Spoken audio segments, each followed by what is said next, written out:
Muy buenas, estimados y estimadas, sean bienvenidos una vez más a un nuevo capítulo, más que capítulo, a una nueva temporada de Repasamos. ¿Qué tal? Mi nombre es Santiago y te invito una vez más a compartir conmigo apuntes, notas, comentarios de libros. Como siempre, desarrollamos tema a tema y claramente damos esas breves introducciones a cada asignatura. Damas y caballeros, de estudiantes para estudiantes, el podcast donde aprendemos todos juntos. Así que dale, sentate porque hoy comenzamos con fuerza como Dios manda, claro que sí, nueva temporada, nueva asignatura, vamos con todo. Espero que hayas arrancado bien el año, te dejo ahí como siempre en la caja de comentarios, ¿para qué? Para que dejes tu opinión en cuanto a detalles, cosas que vayamos comentando y también para comentarme qué has hecho de tu vida y qué es de tus días. Sabés que te puedes encontrar con muchísimo más contenido de las distintas asignaturas de la carrera de este nuevo plan en el canal, así que pasate, chusmeá y dale, sacale provecho que está para eso. Y sin el afán de dar muchas más vueltas, comenzamos con Derecho Agrario, materia densa para algunos, bueno, densa para todos, lo único que a algunos les gusta más que a otros. Normativa cargada y bueno, poco a poco iremos viendo. Vamos a darle el bello carácter introductorio a la materia, así que prepara el cafecito, el matecito, porque chico, chica, se viene, ¿eh? Vamos arriba. Muy bien, mi gente, comencemos por detalles muy importantes, bibliografía. Bueno, vamos a estar por Guerra, vamos a andar por Saavedra también, vamos a ver un poco a Chelsea, al vínculo de todos estos. Así que bueno, comencemos con la introducción de esta dulce, amarga, ácida materia. Bueno, normalmente cuando comenzamos con el estudio de una nueva asignatura, ya sea en el derecho como cualquier rama de lo social, nos dirigimos o nos detenemos en los pilares principales para empezar a elaborar esa casa que significa lo que estamos estudiando, ¿no? Puntualmente el derecho agrario, lógicamente, tiene sus puntos fuertes, esos que vamos a denominar fuentes, y claro está, como buen estudiante de derecho, seguramente avanzado, tenés más que clara la idea de qué son las fuentes del derecho de forma general. Sin embargo, enfoquémoslas poco a poco a esta asignatura. Como te comento, partimos de la base de siempre, ¿no? Unas fuentes del derecho de carácter formal y otra de carácter material, es decir, fuentes formales del derecho y fuentes materiales del derecho.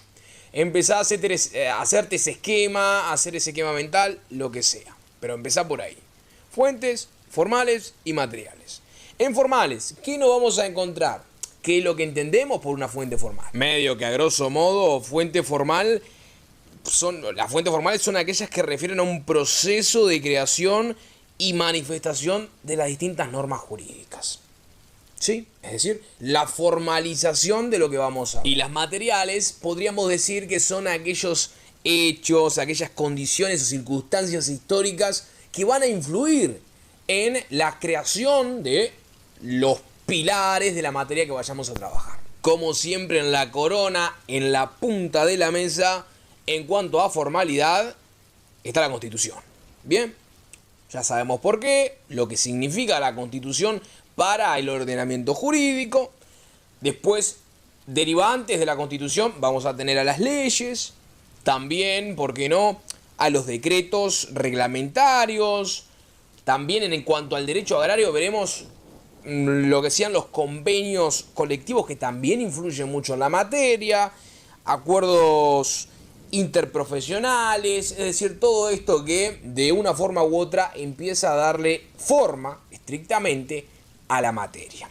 Y en cuanto a fuentes materiales, que serían, como te comento, aquellos hechos, como bien dice Guerra, en los que las normas se apoyan y que generan tal relevancia en ella que impulsan estos fenómenos tales a una realidad que deriva, claro está, en una regulación posteriormente más formal. Incluso Guerra nos dice, se los digo textualmente, que estas constituyen no solo la fuente de inspiración de la norma, sino que también los presupuestos lógicos de su existencia. ¿Cuáles son puntualmente? Bueno, en Guerra no la vamos a ver como tales, sin embargo vamos a ver de forma implícita la idea de la doctrina. Este autor hace mención a los factores de especialización del derecho agrario. Acá vamos a ver el factor o el hecho técnico, después el factor o el hecho político. Te invito, claro está, a su lectura. Pero bueno, a grandes rasgos es esto, ¿no? La naturaleza intrínseca de la norma que se aparta de lo coercitivo que incluso o que son básicamente las fuentes formales del derecho como tal. Algo muy importante a destacar son las fuentes que podrían llamarse indirectas. Por ejemplo, la costumbre o los usos. Sabemos que la costumbre es fuente del derecho cuando el derecho se remite a ella. Así que, ¿por qué no podemos destacar o remarcar a la costumbre como una fuente indirecta a la hora de redactar una posible respuesta? Ahora, te venía perfilando en cuanto a la idea de Guerra, ¿no? En cuanto a la presencia de estos hechos o factores. Él los menciona así, son los hechos o factores técnicos, políticos y sociales. Básicamente, ¿qué es lo que hace con estos factores? Bueno, es nutrir, según lo que dice él, estos factores nutren lo que posteriormente va a derivar en el derecho agrario. Es decir, de alguna forma son esa fuente material que van a converger en una fuente formal. El hecho político, por ejemplo, voy a compartir con vos estos hechos o factores lo más rápido posible para que no quede tan cargada la cosa. Es lógico que exista un hecho político porque es también obvio y más que lógico que el derecho positivo, es decir, todo aquello que se forma, ¿no? Se va a formar, toda norma que se forma, se va a formar de un resultado, de una expresión determinada que pudiera tener una política. Es decir, un gobierno de turno, ya sea ahora, de forma contemporánea o antes, a la hora de elaborar el derecho agrario, va a tener una opinión, por lo tanto la política, claro, siempre está presente. El hombre es un hombre político, decían por ahí. Bueno, un hombre no, un ser político. Ahora sí, me corrijo. Guerra nos dice, si bien la norma es un resultado de determinadas políticas de forma aplicada, el derecho agrario es básicamente su máximo esplendor. ¿Por qué? Porque el derecho agrario va a abarcar cuestiones económicas, sociológicas y, claro está, políticas. Va a abarcar cuestiones políticas porque, en consecuencia, el derecho agrario es política, es una consecuencia de la política.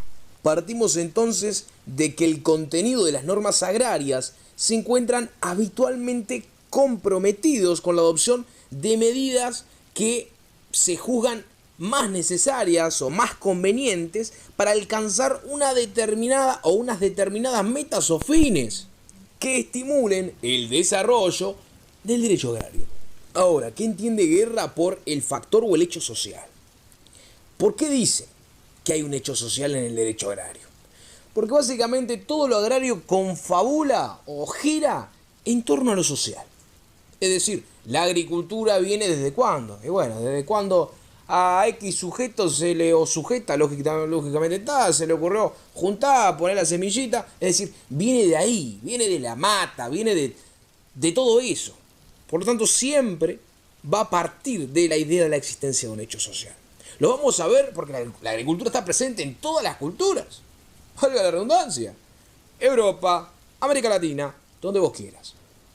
Por lo tanto, es un fenómeno, es un hecho social, es un factor que siempre va a estar presente. Cada sociedad es distinta, por lo tanto, esa fuente material, esa fuente histórica, eso que nutre, va a dar significancia a la formalidad de la posterior norma y de la elaboración del derecho agrario. Y finalmente nos vamos a encontrar con el factor o el hecho técnico. ¿A qué refiere con esto? Bueno, a que uno de los sucesos que dan razón a la especialidad del derecho agrario, es decir, a que se haga derecho agrario como tal, tiene su origen en la naturaleza técnica sobre la que gira el contenido normativo del derecho agrario. Puntualmente, para que exista lo que posteriormente veremos como actividad agraria,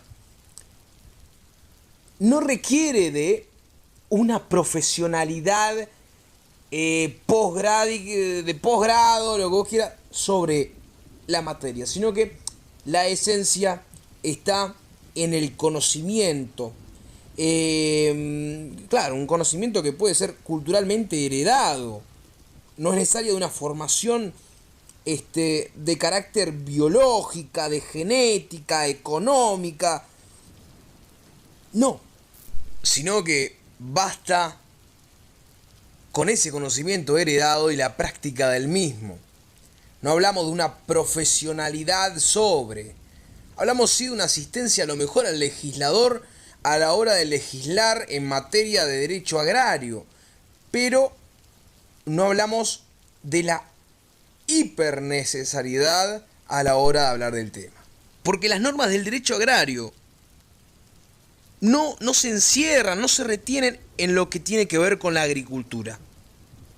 Es decir, no hablamos de un ámbito exclusivamente técnico, sino que también se manifiestan en ámbitos técnico-económicos, técnicos agronómicos, las distintas especialidades. La norma va a abarcar todo esto. No va a hablar solamente de algo técnico.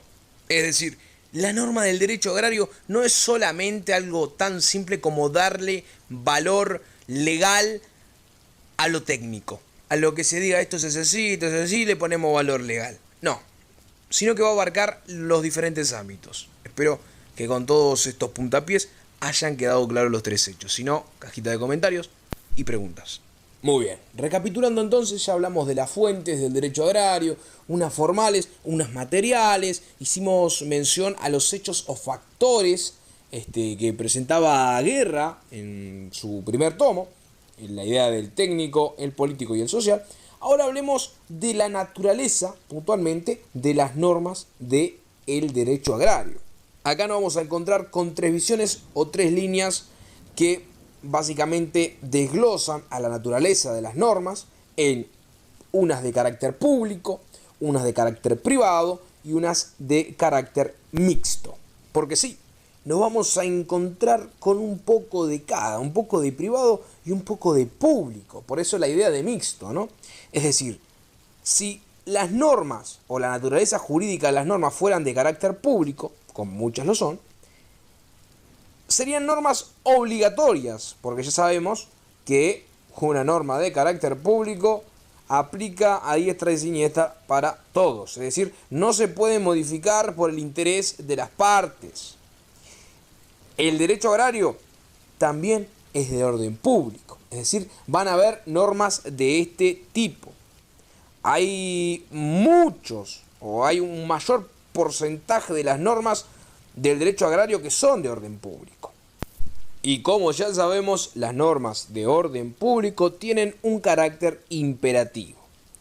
Ahora, cuando referimos a la naturaleza jurídica de las normas de carácter privadas, es decir, una naturaleza privada, vamos a referir, lógicamente, valga la redundancia, a las normas creadas por las partes. Es decir, las normas contractuales. Me obligo a el contrato como a la ley misma, una cosa así decían por ahí.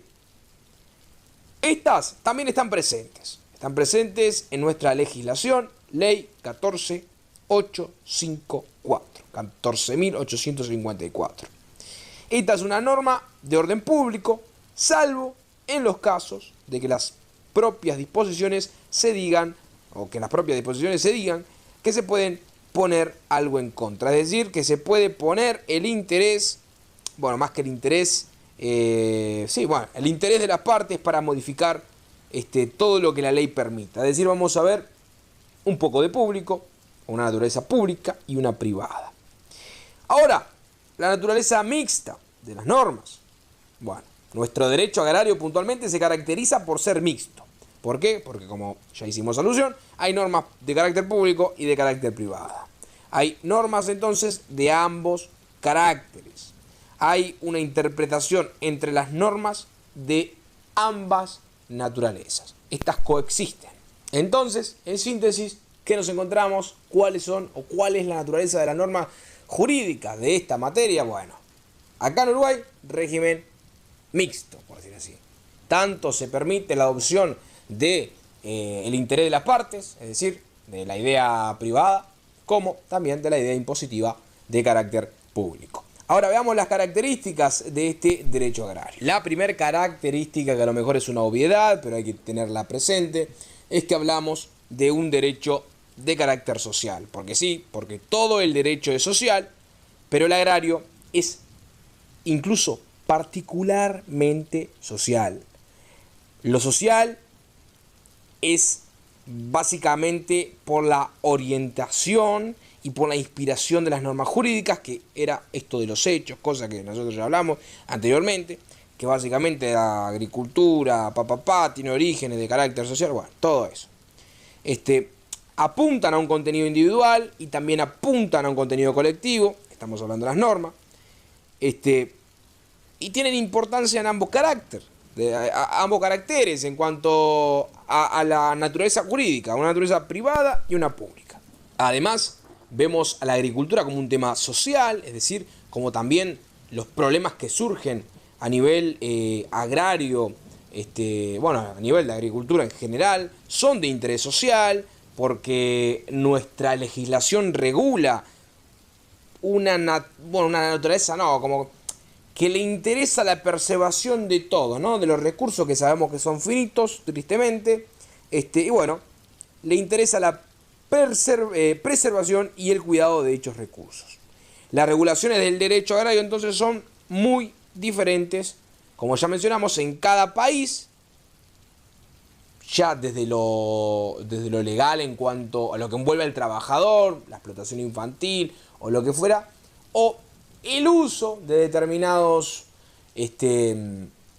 químicos, ¿por qué no? Es decir, cada país regulariza de forma distinta, por lo tanto es complejo comparar una legislación con otra, porque en esencia lo más parecido que tenemos es Argentina, pero no nos vamos a comparar con Australia. Y sí, bueno, porque estamos hablando de ecosistemas distintos, e incluso sujetos que más adelante también entraremos en detalle en otro video, como el productor. Bueno, el productor tiene un interés de carácter público, es decir, no puede, por ejemplo, arar como se le antoje, sino que debe seguir aquello que mandata la ley, que mandata el ministerio.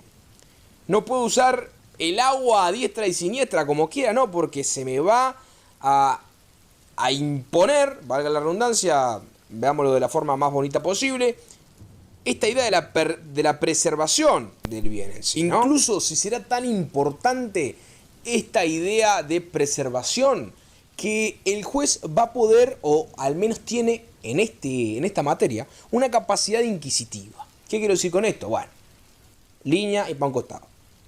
En un juicio civil, en un proceso civil, si una de las partes se olvida de algo, de interponer un recurso, de presentar una prueba, que el juez no puede hacer nada. Es decir, no puede actuar ultrapetista. En materia agraria sí va a poder. ¿Por qué? Porque se busca esta idea, preservar los recursos. Entonces, el juez puede llamar tanto a testigos como a peritos.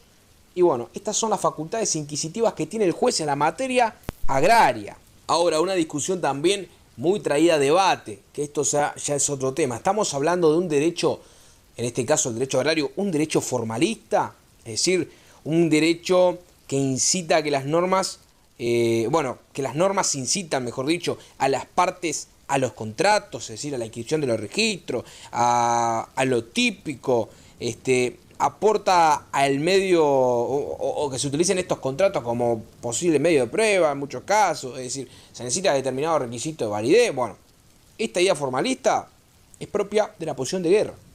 Sin embargo, la cátedra no comparte esta idea. ¿Por qué? Porque entiende que el derecho agrario, puntualmente, no es formal. Es decir, sí es formal, pero no formalista. ¿En qué sentido? En que siempre para el derecho agrario va a primar la realidad sobre la forma. Muy semejante al derecho laboral, sí, así es.